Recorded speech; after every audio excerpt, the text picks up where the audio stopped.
Hey guys, it's Barrett with the Gimme Camper. So today I wanted to talk about our recent trip to Chicago, Illinois. It's never been somewhere that I've been like, oh, I gotta go visit there. But I did a medical conference in Chicago, and it was right after our Michigan trip. We drove through Chicago on the way back home, and we stayed there for about 3 or 4 days. And so what I wanted to talk about is where we ended up staying and some different options for you if you're gonna stay in Chicago, and just kind of what to expect and what to watch out for. We ended up staying at Camp Lake Bullfrog. Camp Lake Bullfrog is about 30 minutes from downtown Chicago. You know, traffic can be kind of iffy between there and Chicago, especially during rush hour. You want to try to not do that. But I'll say my conference was, it started I think at 8 o'clock every morning, and that was Friday, Saturday, and Sunday. Obviously Friday was the worst as far as traffic goes. As far as Camp Lake Bullfrog, it is a small campground. It's on a forest preserve. I think it's considered a county park. I was pretty happy with it. The price wasn't too horrible. It's on a lake. It's nice. It's a beautiful area. We got a few pictures here because we kind of had some hiccups along the way, and we'll talk about that in a minute. For a 30-foot camper, there are quite a few sites that work pretty well. But there is one problem with most of the sites, and that problem is the lantern hanger. Because the lantern hanger they put like over right beside the parking place of the camper, and if you have a slide out, it's, I'd say 75% chance going to block that for you. And then the power poles on the other side, and so with our slides we tried to put them like right in the center, but our slides were about 3 inches too long to make that work, so we had to pull all the way ahead out of the site, which the camper still fit in the site, but it was greatly unlevel and it was not the best. So if they would just please move the lantern hanger. The people that worked there said they didn't even know what that was for. Nobody's going to miss it. I just say like yank it out of there and take it away. If you want to move it to the other side of where the like tent area is, then that's fine. Just don't put it right beside the camper, because us campers, we really don't appreciate that. While we're on the negatives, we'll go ahead and talk about all the negatives that I had for this area. The next one was that the reservation system wasn't very user-friendly at all. I had actually forgot what actual days that I had reserved, and I went back and I was able to find my reservation, but whenever I pulled it up, it only had like the first day on there. I couldn't find anywhere on there where it said how many days you were staying. I couldn't find what days they were, just that first initial day. Well, I went to this conference on Friday, Saturday, and Sunday, and luckily Sunday was a shorter day and we got out at 9:30, so I came back to the camper. My wife had a flight that evening at 5 o'clock, and I was just going to run her over to the airport, and I was planning on leaving the next day, which I thought I had reserved.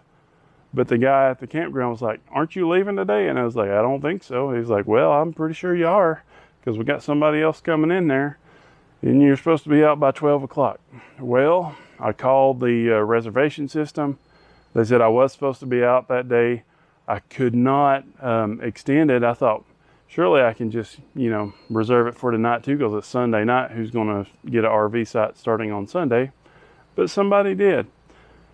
And so we did have to pack up and leave. Now that presented a problem as far as my wife. This was at 10 o'clock in the morning. My wife had to get on a plane at O'Hare at 5 o'clock in the afternoon. And so I thought, well, I guess I'll go ahead and start heading home today. But the reason I booked her the flights because I didn't want her to miss another day of work, because we'd been off all week the week before. And so I was like, is there just somewhere that we can park for a little while just to wait closer time to her flight at 5 o'clock? And the guy's like, "No, we don't have anywhere here for you to park. You can't stay without a reservation, blah, blah, blah." Whatever, I kind of understand. That's whatever. So we pack up, we get the rig, try to find somewhere to go. We actually head over to a Costco that's a couple of miles away from the airport, and we hang out there. We go in and eat, and we just get her stuff around. She says she'll go ahead and go to the airport. And then we took Big Hoss here to the Chicago O'Hare airport, dropped her off, and headed home. All in all, it wasn't a horrible experience. It was a nice campground, except for that pole. That pole just, it irks me. I saw multiple other campers that had issues where their slides were like halfway out or something like that. And it's all because of where these poles were for the main part. And so if they'll just listen and move that pole, it'll be a great experience. If you have a camper, if you don't have a camper and you're staying in a tent or something, about all those sites are great. If you are in a camper, I did notice a couple of sites where you would have a little bit more space and it was going to be just a better option. And those sites, they're a little bit further from the lake, but they're sites 3 through 5. 5 is actually the one that I would pick first because it's a little closer to the lake. But they are wonderful sites right there, except for, you know, just being a little bit tight. My daughter loved it there because she fished on there. Apparently the morning we left, she caught like 18 bluegill down at the lake, and she was really having a fun time. She really loved it, and it was a nice place to stay. And so if they just work on that one little pole issue and make the reservation system just a little bit more user-friendly, I think it'll be great. As far as visiting Chicago itself, there is actually a big, huge parking lot over that's part of the McCormick area that you can pay to overnight park. It is dry camping, whereas at the Camp Lake Bullfrog, they did have electricity. I think they had 30 and 50 amp where we were, but I can't remember for sure. But over at the dry camping area, it is closer to downtown. I mean, it's almost downtown. It's a little bit out. But I had planned on staying there because we got a generator and everything. We don't need hookups for a weekend, and that would have been fine with me. But I read some reviews that said that they were charging people $30 a night for your truck and $30 a night for your camper. And I couldn't bring myself to spend $60 a night to dry camp. I just couldn't do it. But in the long run, I guess it would have saved me some money, because when I had to go over to downtown to go to this conference, and then I'd go back and pick my wife up and we'd come back to downtown, I spent a substantial amount on parking. A lot of these times that I went to the conference, because the parking was metered like by the hour up to like 4 hours, and then 4 hours to 12 hours was the same rate, I ended up spending like $50 a time some of these times to park.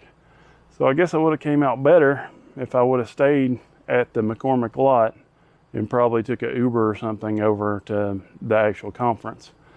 But you live and you learn, and that's all part of it. And I will say that what little bit of time that we had there on the lake, it was a nice time.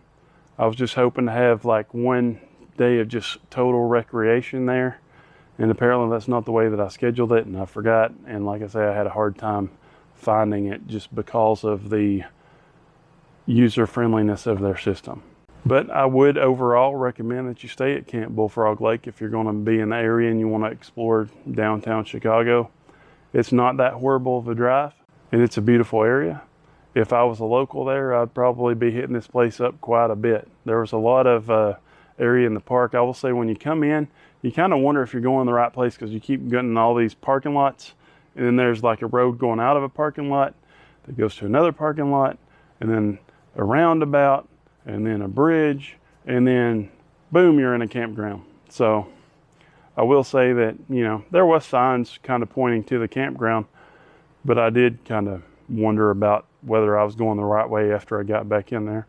But you'll get there, and it's a great place to stay. Please move the poles. That'll make us RV campers way happier. Unless you just don't really want RV campers, then I guess you don't have to care about that. But just give us a little room for our slides without putting poles in the way, please. But thanks guys for watching this video. Be sure to stick around, hit that subscribe button if you hadn't already. Check out our future videos. Do not forget to hit that subscribe button.